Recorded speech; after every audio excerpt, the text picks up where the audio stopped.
very good to have you. Wonderful to be here with you. First, I would like to ask you, how do you describe the world we are living in right now? I think that we are living a world that is polarized, a world that is fragmented, a world in crisis. We're seeing the highest number of armed conflicts since the Second World War. We have numbers that should not make us feel well in the international community. 700 million people without access to electricity, 2.2 billion people without access to safe water. This connection between the climate crisis, displacement, conflict, and conflicts have become more regionalized, more complex. But at the same time, what we see is the configuration of a new multipolar world where innovation, creative ideas on how to tackle the major challenges of our time are appearing. International cooperation is seen as absolutely needed these days, especially among young people. They feel international cooperation and solidarity continue to be fundamental as we build a world with less inequalities and working together to ensure that people live free from fear and free from want. That is precisely what the UN was created for, to prevent wars and to protect people, which means that the UN, in spite of this world in crisis, continues to be necessary, continues to be relevant and important. The challenge we have is to make the UN better and to make the UN relevant for all. Exactly. And you said the problem or the challenge the UN is facing right now is not about its relevance, it's about its credibility. And what would you do to restore its credibility? Credibility cannot be proclaimed. It has to be earned. And the way to earn credibility is about impact and effectiveness and ensuring that people on the ground feel that they are being served and listened to, and where people in need or in situations of conflict, they feel the UN is there for them. And the general public, opinion makers, understand that the UN is irreplaceable, that the UN is there to stay, and the UN is efficient, the UN is impact-driven and not process-driven, that the UN is not this huge, big machinery, but is a lean, modern, effective organization. And I think it also, the issue of credibility is about ensuring that the UN is transformed in a platform where we can embrace diversity in different perspectives and positions within unity of purpose. And the unity of purpose comes from the constitution of the UN, which is the UN Charter. That is the unity of purpose. And I think that we should not be afraid of dissent, of having difference of opinions. As President of the General Assembly, that was my job, to be an honest broker, to be seen as impartial, to be seen as a person that has an open door policy and that speaks to every state, big or small, big power or not, but really brings the sense of trust to the House. Unfortunately, I see that today, inside the walls of the United Nations, we need to reboost trust and the ability to process dissent and to talk to each other, even if they don't agree. And the role of the Secretary General there is extremely important. And also it's quite challenging, isn't it? Especially if you want to uphold multilateralism, or if you want to navigate the differences among the major powers, the P5, or some say the P3. How would you do that? I have to say that's my job description as President of the General Assembly. To be seen because I cannot self-proclaim, but to be seen as an honest broker, as impartial, as entering a room without an agenda, and to facilitate a dialogue, to make sure that the ones that oppose each other or disagree with each other feel the trust to process their difference of opinion, sometimes with the use of an honest broker, and that honest broker should be the Secretary General. Sometimes this work is silent. Sometimes the work is backstage work. It doesn't come out in the headlines, but you have to have the ability to do that. And throughout my career, that's what I have done. It's very important that in the next selection of the Secretary General, that quality of being seen as an impartial, honest broker is put at the center. To be a person that is non-aligned, that doesn't have an agenda, and it's friends with everyone, no, and doesn't favor anyone, no, and the only impartiality is extremely important. My impression is you believe you should assist, not intervene. Absolutely. In some circumstances, the UN should intervene. Yeah. In other circumstances, the UN should act. No, that's why I'm proposing to establish this very small, highly efficient prevention and early action hub. No, to make sure the UN deploys its capacity to prevent conflict. That's what the UN Charter says. Unfortunately, we have seen the UN arrive too little too late. And the personal engagement of a Secretary General is of utmost importance, to have the energy to be here and there and where the Secretary General is needed, and to make yourself available and be persistent.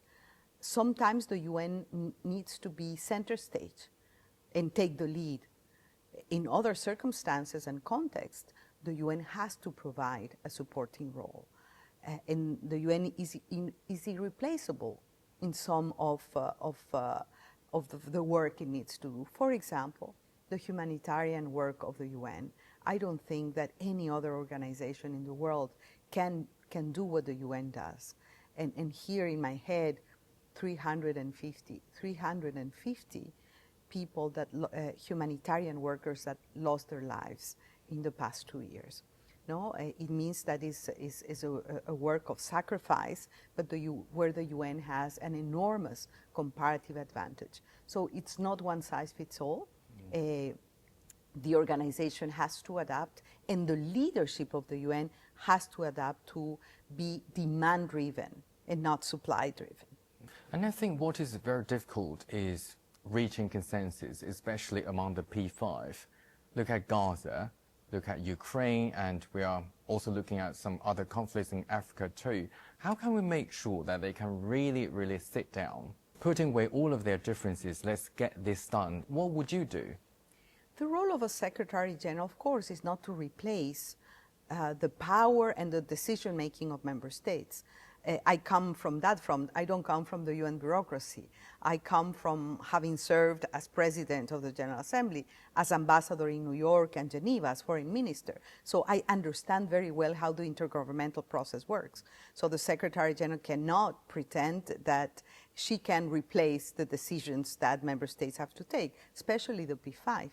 But what you can do, however, is facilitate dialogue, facilitate trust building, facilitate the platforms and the spaces for countries of the Security Council and beyond, for the P5 to be able to talk to each other. You cannot replace them as they decide, but you can provide, be again the honest broker, the person perceived as impartial, as not having any agenda but the agenda of the UN, upholding our constitution, which is the UN Charter. And I think it's also an issue of leadership styles. It is an issue of trust building. As I said, trust is not something that you can proclaim. You have to earn and build. And for that, I think that a new leadership, the momentum of a new leadership can really help do that. I would also want to talk about multilateralism with you. Do you think it has been undermined increasingly?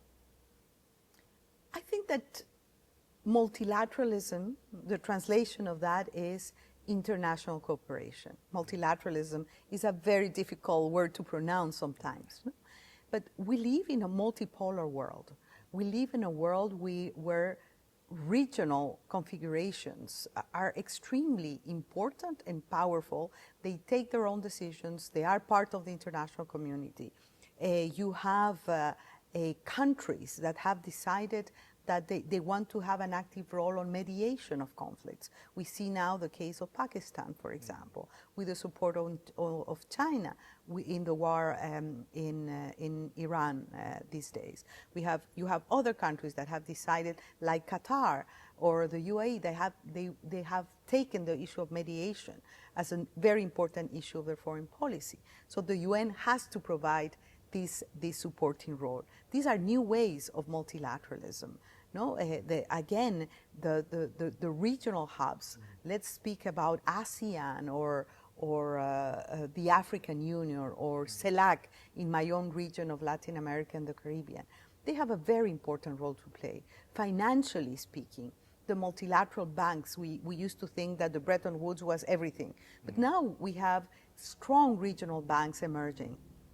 We have the initiatives that China has put forward that are extremely important and that strengthen multilateralism.